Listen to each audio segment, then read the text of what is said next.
Hello again, everyone. Edwin Learnard back once again in this YouTube astrological segment. I'm going to be talking about Madeleine Westerhout and her abrupt resignation recently.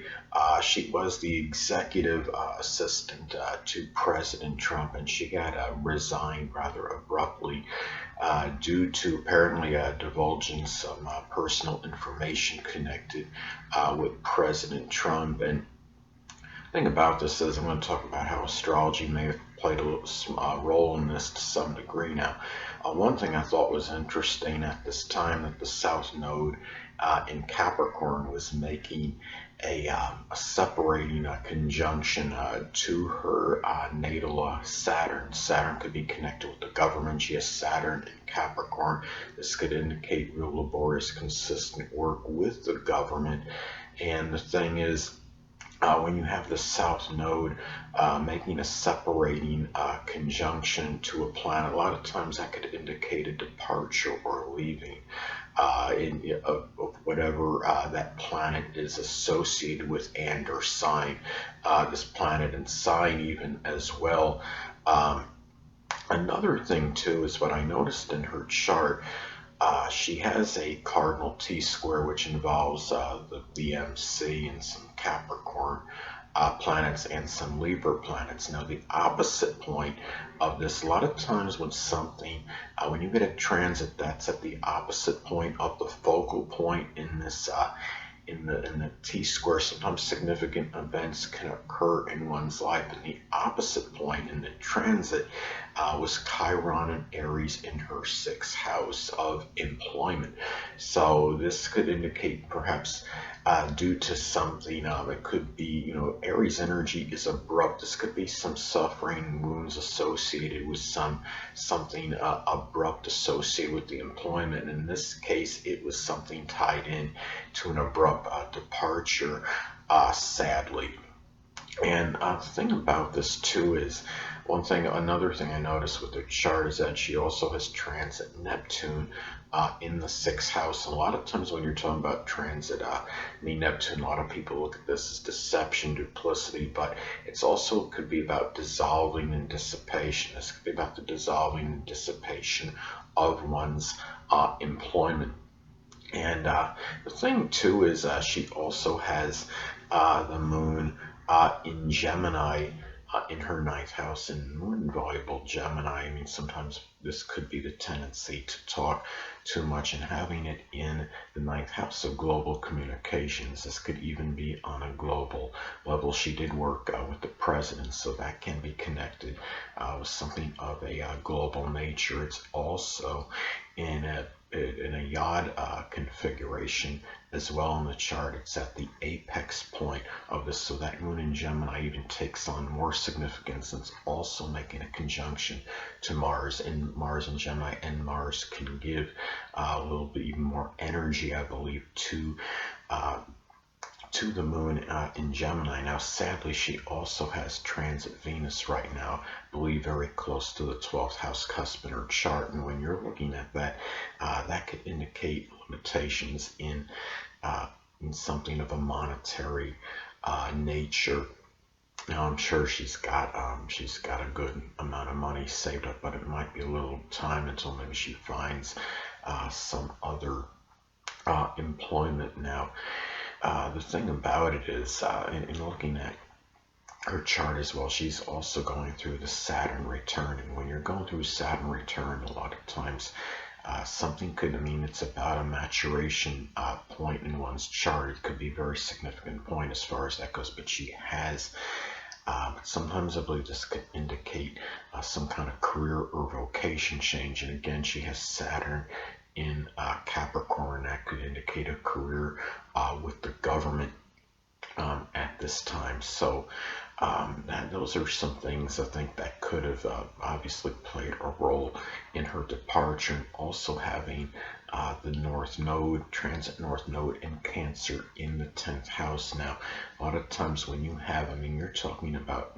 North Node by transit, this could indicate where one has to confront something. Now, this could be confronting being in Cancer, issues that are sensitive, that are career related. Could also, I mean, you're talking about Cancer can be very sensitive to criticism and ridicule, so she's probably going to have she's going to probably be seeing some very derisive things associated with her in the media, might be tied into her reputation, public image, and again, and also transit Jupiter in her third house. Now, as I've talked about previously, Jupiter is very strongly benign and benevolent, but it could also have a tendency to enlarge and expand.